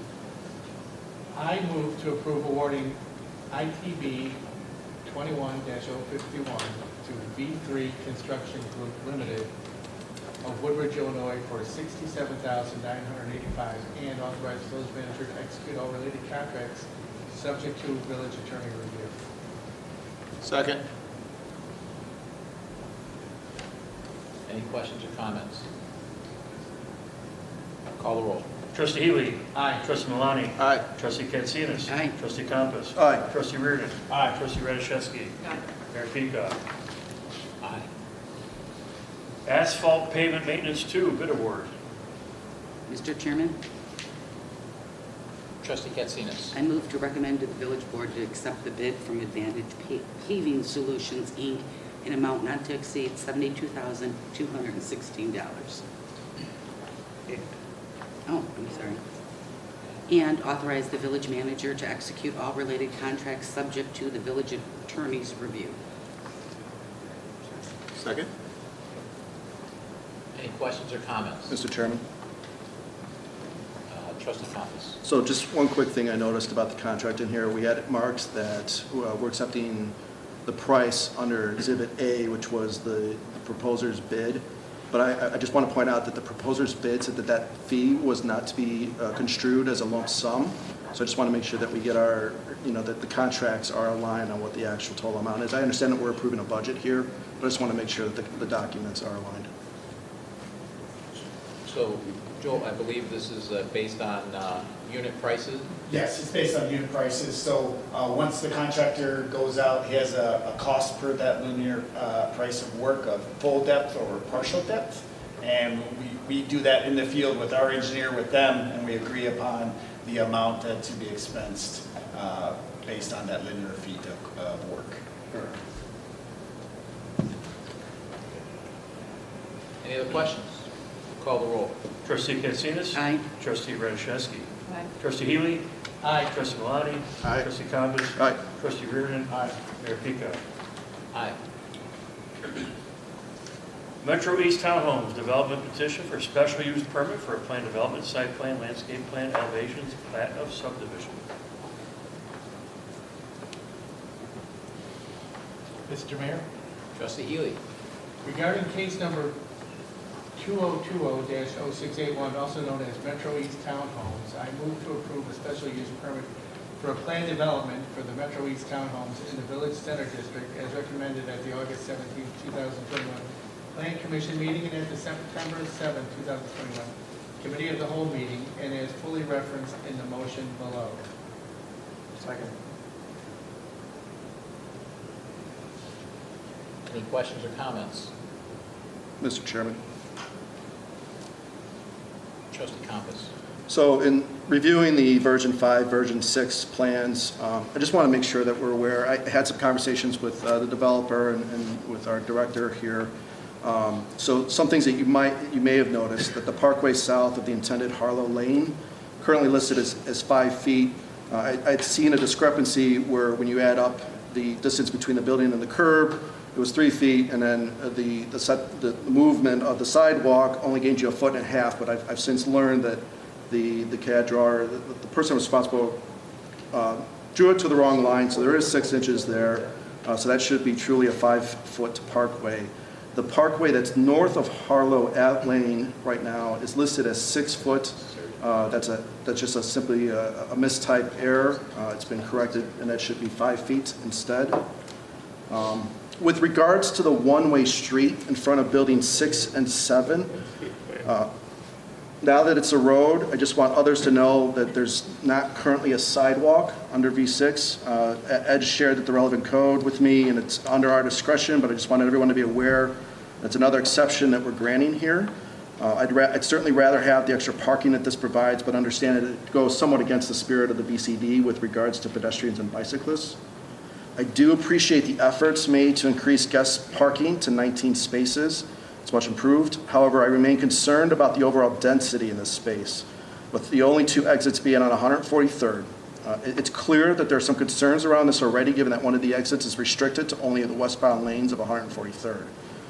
Our code estimates that residents alone account for a likely 95 vehicles in this area, and that's not a whole lot of road available for rush hour. So I sincerely hope that I'm wrong, but it feels like it could potentially be a future traffic headache. But that said, and to be clear, this is not the fault of the developer nor the staff.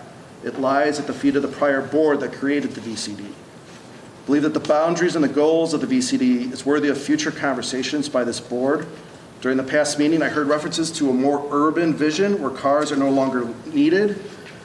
Mayor Pico mentioned in the committee of the whole that, as well. It's a romantic vision, to be certain, but I have questions on the assumptions it may have been built upon. Those assumptions contributed to the situation in the triangle. So while this is our code now, I'd like to make a suggestion to the board that we examine, discuss, and re-verify those assumptions at a later date to determine if this code still makes the best sense for the village. But I see no reason to otherwise object to this proposal. We're reviewing our comprehensive plan as part of the strategic plan, so that'll be included as part of that. Any other comments? I will also entertain a motion to amend the motion to add the remaining portions of it, and I move to approve the preliminary landscape plan titled Preliminary Landscape Plan prepared by Gary R. Weber Associates, dated September 25th, 2020, and last revised August 10th, 2021, subject to the following conditions. Which I guess I have to read those too. All right. Submit a final landscape plan meeting all village codes and all required supporting documentation addressing all outstanding landscape items in conjunction with the final engineering submittal. Meet all tree mitigation and tree preservation requirements per section 6305F of the Land Development Code. Remove low-quality tree species such as buckthorn and mulberry in far northwest corner of the plan and provide natural landscaping.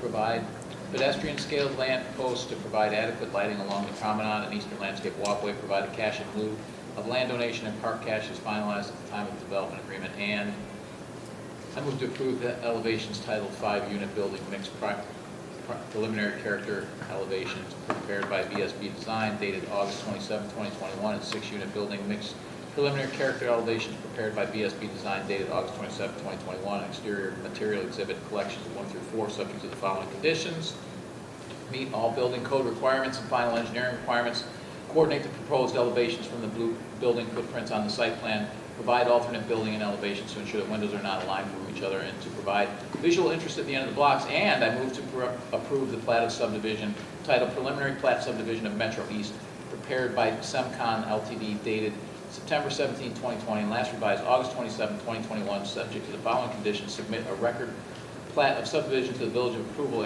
execution, and recording, add a cross-access easement between the subject property and 9260 West 143rd, make Northwest Road that is currently restricted to emergency vehicles only an accessible road, leaving it to staff and to either one-way or two-way to allow for traffic flow, particularly waste vehicles, snow vehicles, and emergency vehicles. So moved. Second. Call the roll on the amendment.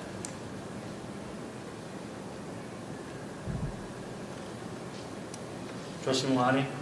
Aye. Trustee Compass? Aye. Trustee Healy? Aye. Trustee Katsinas? Aye. Trustee Reardon? Aye. Trustee Rashewski? Mayor Pico. Aye. Any other comments on the main motion?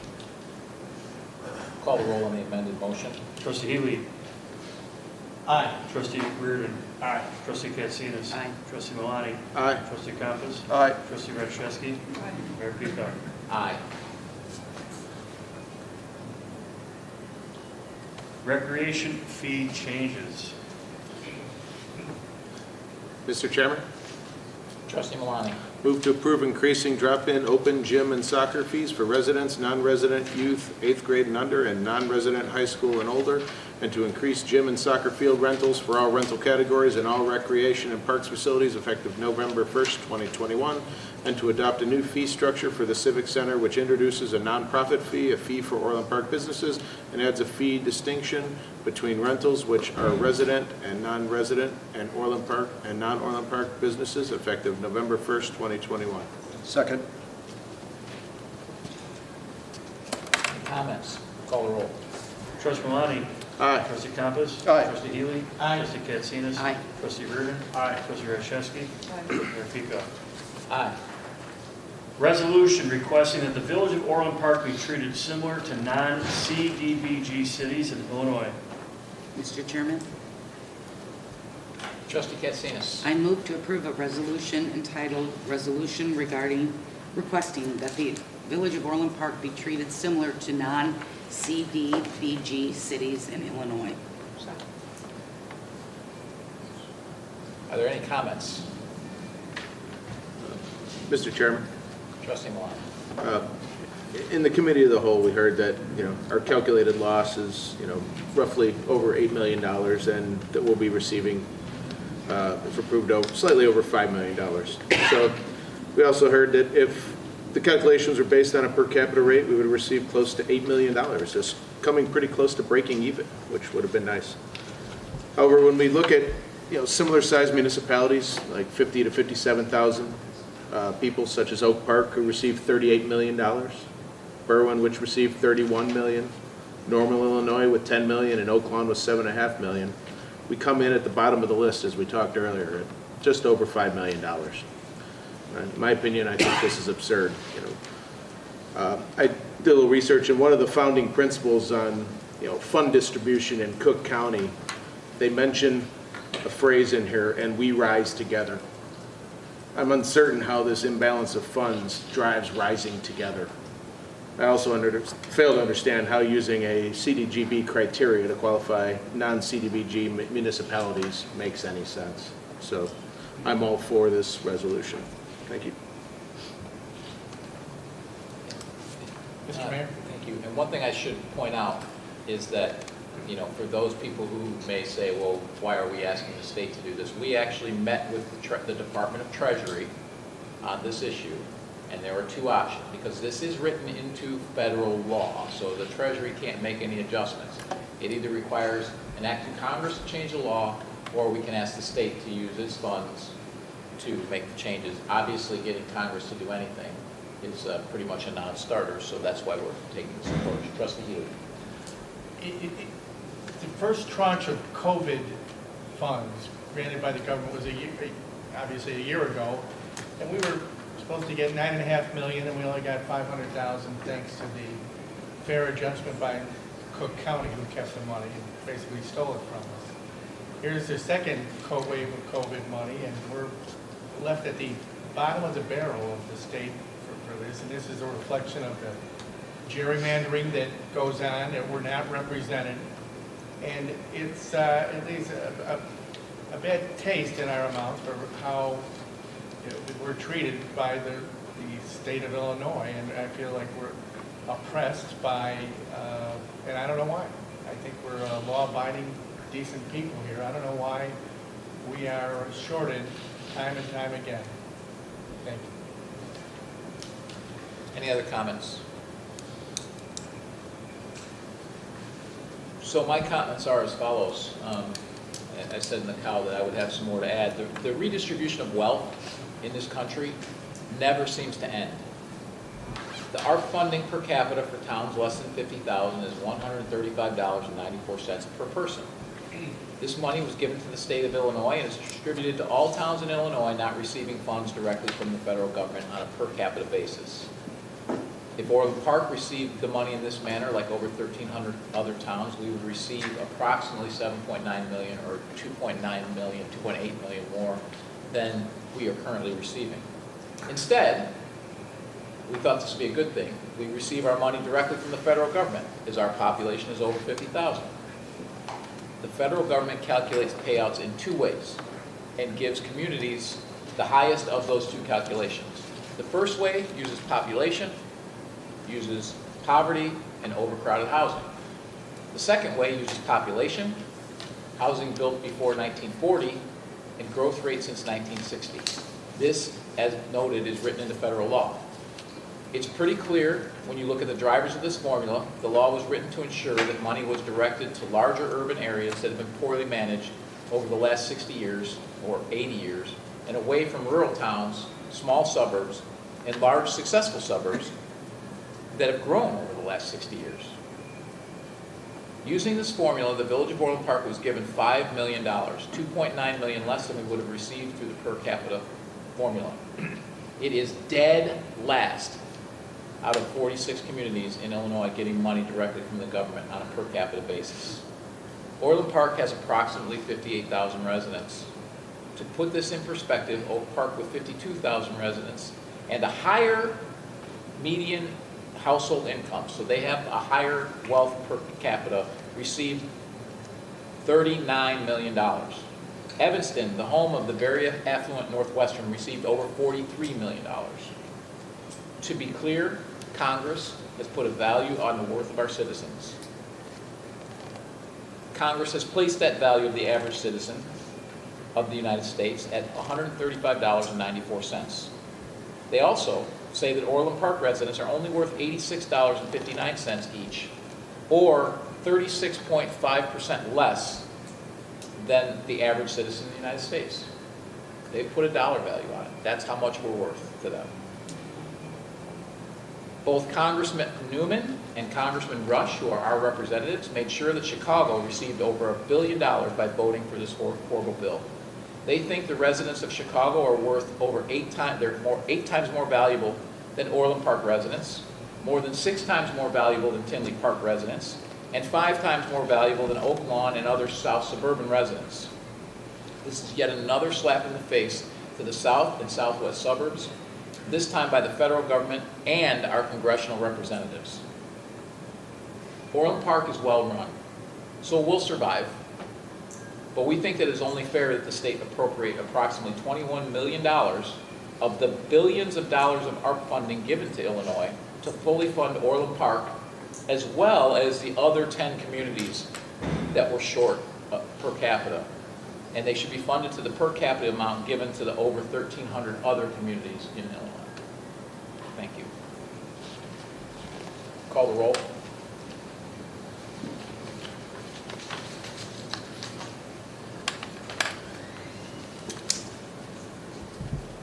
Trustee Katsinas. Aye. Trustee Radiszewski. Aye. Trustee Healy. Aye. Trustee Malani. Aye. Trustee Compass. Aye. Trustee Reardon. Aye. Mayor Peacock. Aye. Are there any visitors?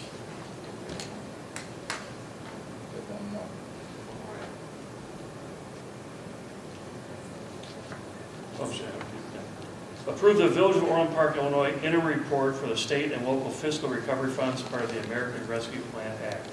Mr. Chairman, Trustee Compass. I move to approve the Village of Orland Park, Illinois interim report for the state and local fiscal recovery funds, part of the American Rescue Plan Act. Second. Any comments? Call roll. Trustee Compass. Aye. Trustee Radiszewski. Trustee Healy. Aye. Trustee Katsinas. Aye. Trustee Malani. Aye. Trustee Reardon. Aye. Mayor Peacock. Aye. Any non-scheduled citizens or visitors? Any citizens to speak? Okay. Board comments. Trustee Katsinas. I don't have any comments. Trustee Malani. First, I'd like to thank everybody that attended the Great Pumpkin Party on Saturday, and thank you to all the staff for putting together such a great event. Glad that went well this weekend. Hopefully we didn't get too wet out there. On another note, on September 29th, all 9 of our parks scheduled for renovations were finally completed this year. So again, I'd like to thank staff and everybody that worked on completing those projects. And I'm sure looking forward to many more of those in the coming years. So thank you all. I've been by a few of them, Cashy Park, Village Square, and they look great. I also want to remind everybody to take a step by our Shop Orland Park website, where you can learn more about where to shop, dine, and play in Orland Park.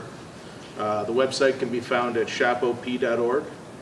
And I don't know if anybody remembers, but recently we released an Orland Park Perks application, which you can download on your phone, both Google and iPhone, that'll inform you of promotions and specials at many of your favorite locations in the area. So you can search for the Orland Park Perks app on the Apple App Store and Google Play Store for more information.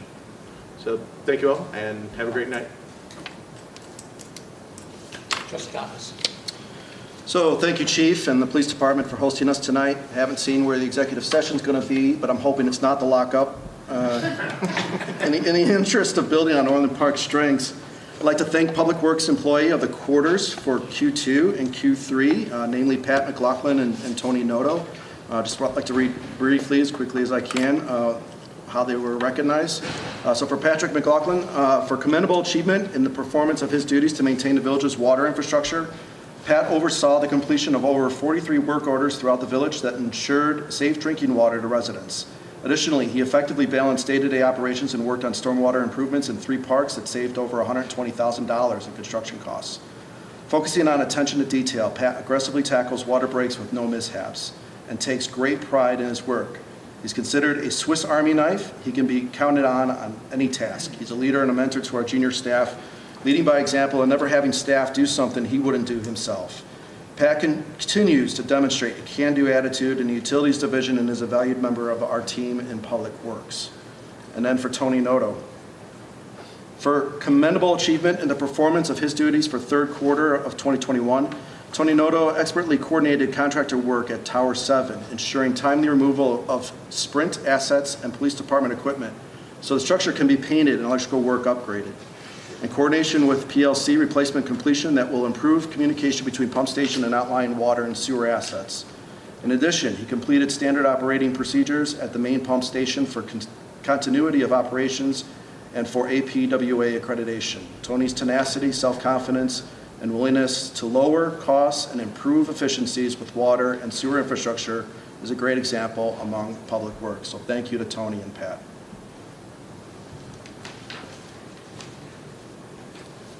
Radiszewski. No comment. Trustee Reardon. First of all, I'd like to echo a lot of what the mayor said about this, the Recovery Act. It is clearly a backdoor, bailout, rewarding supporters, towns that clearly support the agenda of giving out this money. It's just a shame. You see how towns like ours that do the right thing, manage the money well. It's our money. We're getting, kind of screwed both ways. We're not getting money back, and it's our money, it's our tax money that's going to the other communities. So I just want to mention that again. Congratulations to Sanford football team beating their rivals on Friday night. It was a very popular win among neighbors of mine, and congratulations to the kids, the coaches, the school. They've had a little bit of a rough year, but this is a good win for those kids, especially the seniors. And go Sox, who start their playoff run on Thursday. So. Trustee Healy. Tonight, we passed a resolution requesting that the Village of Orland Park be treated just like everybody else. And we passed it. And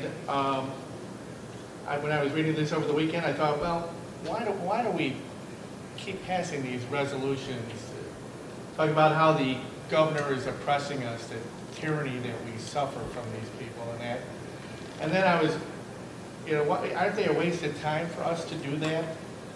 And then I was reading a book about the Revolutionary War, and after the Battle of Stony Point, the one Mad Anthony Wayne made a little comment that I thought was appropriate. He said, "Our officers and men behave like men who are determined to be free." And I hope Mr. Mayor, I hope we're remembered like that we act like people who are determined to be free. As we're losing all our freedoms about us and all that, at least we're standing up, and probably the only people in the state to stand up and say, we want to be free. So all I can say again is, thank God I live in Orland Park. Thank you. Thank you. So I have some comments, and mostly because, and I wasn't going to talk about this today, except that I've heard a bunch of these stories over the last few days, and it just kind of appalls me. We've been living under mask mandates and vaccine mandates for several weeks. Here at the Illinois level, they've been instituted by one person.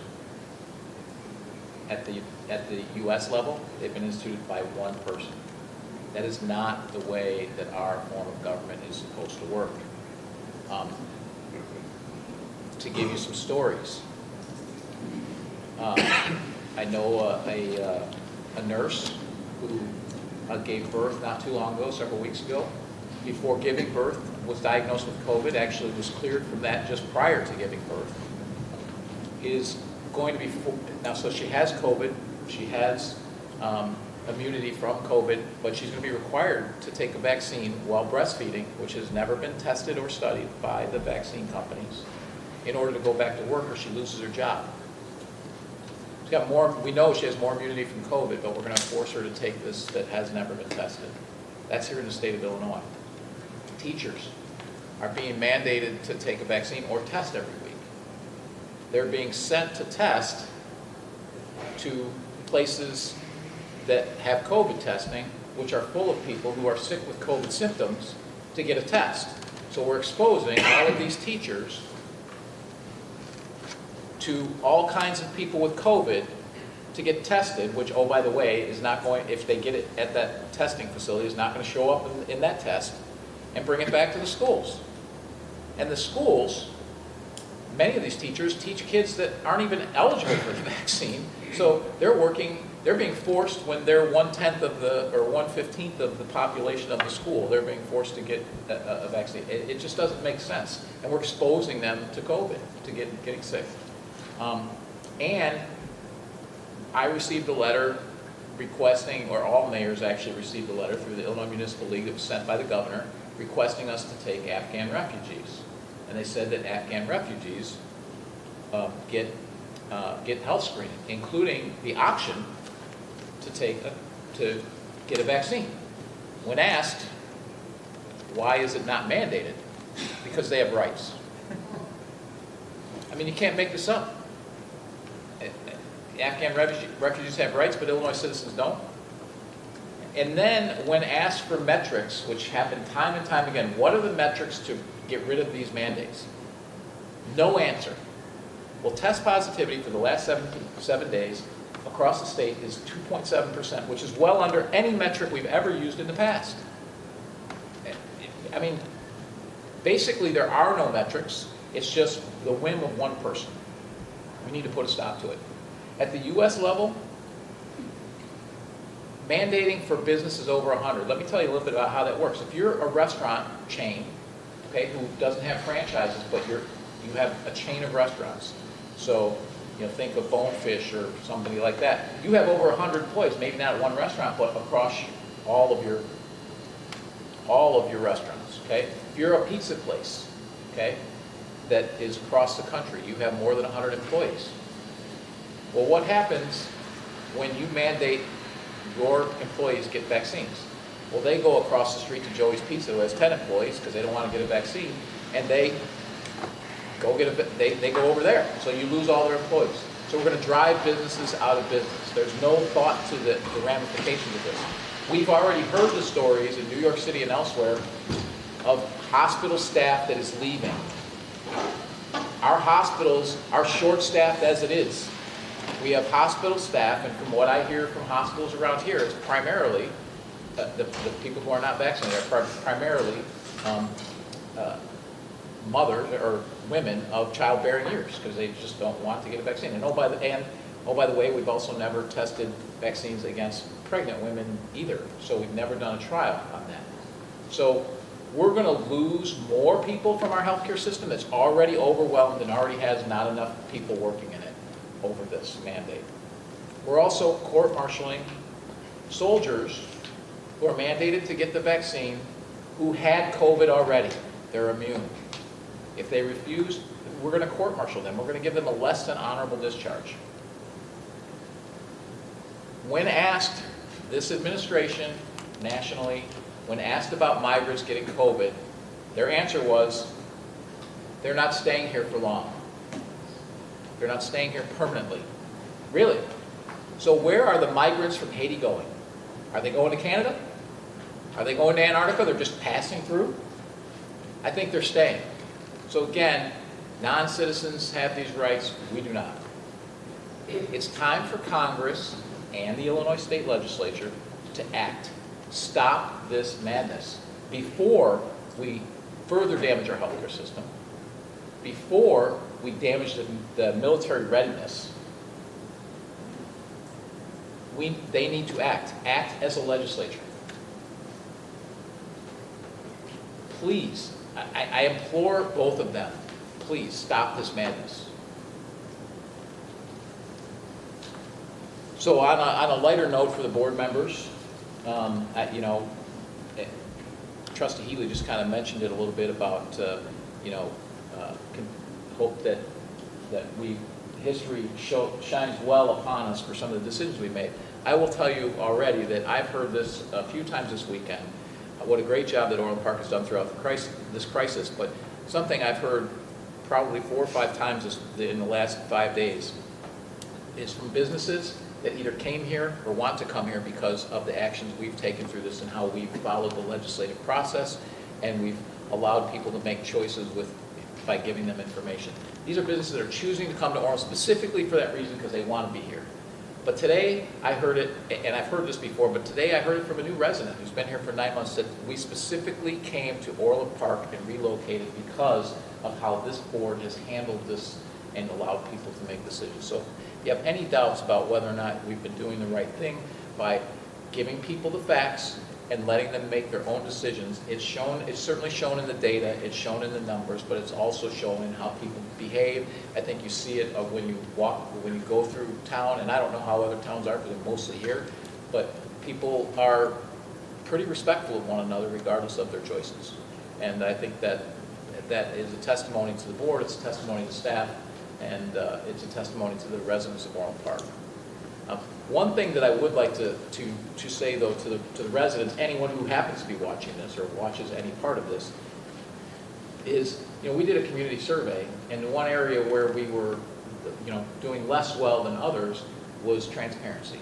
We were right around 50%, which kind of baffled all of us because, in my 4.5 years, we now have board meetings on video that you can watch right now. You can be watching it live, or you could be watching it tomorrow or Tuesday, or Wednesday or Thursday on tape or whenever. We certainly have a massive social media presence where we put this out and we talk about the board meetings, we talk about the events all the time, and thank you, Nabia, for all of that. We have a senior newsletter that goes out to all of our seniors about things that are important to them because we recognize that seniors relative to other demographics are less likely to use social media. We've revamped the website, which looks great. I know there's still a few things here and there, but Would appreciate any feedback on that. Do the state of the village. We have coffees with the mayor every month, and we had people at that. I encourage people to come, and we've done some in the evenings so that people who work during the day can make it, and you can come there and ask questions. We have board meetings that are open to the public. They can come watch it. They can come talk about it. I honestly don't know how to be any more transparent than we are. So what I would say to the people who are watching this, if you feel that there, or anyone who believes that we're not transparent, is send us your suggestion on how we can be more transparent, because we're doing everything we can to be transparent. I think we've done it from the beginning. Even with COVID, we've had all these discussions in public. We didn't do it behind closed doors. We didn't just come out and say something like we've seen other boards do. We did it all in public. Right? So, and I think we should all be proud of that, our staff as well as our board, for the transparency that we've brought to the village. Lastly, I echo Trustee Reardon's Go Sox. Look forward to coming back here in a couple of weeks into the next round of the playoffs. I'll entertain a motion to go into executive session. Mr. Chairman, Trustee Thomas. I move to go into executive session for A, approval of minutes, B, collective negotiating matters between the village and its employees or their representatives, or deliberations concerning salary schedules for one or more classes of employees, and C, the purchase or lease of real property for the use of the village. Second. Call the roll. Trustee Compass? Aye. Trustee Katsinas? Aye. Trustee Healy? Aye. Trustee Malani? Aye. Trustee Reardon? Aye. Trustee Rashewski? Mayor Peacock? Aye.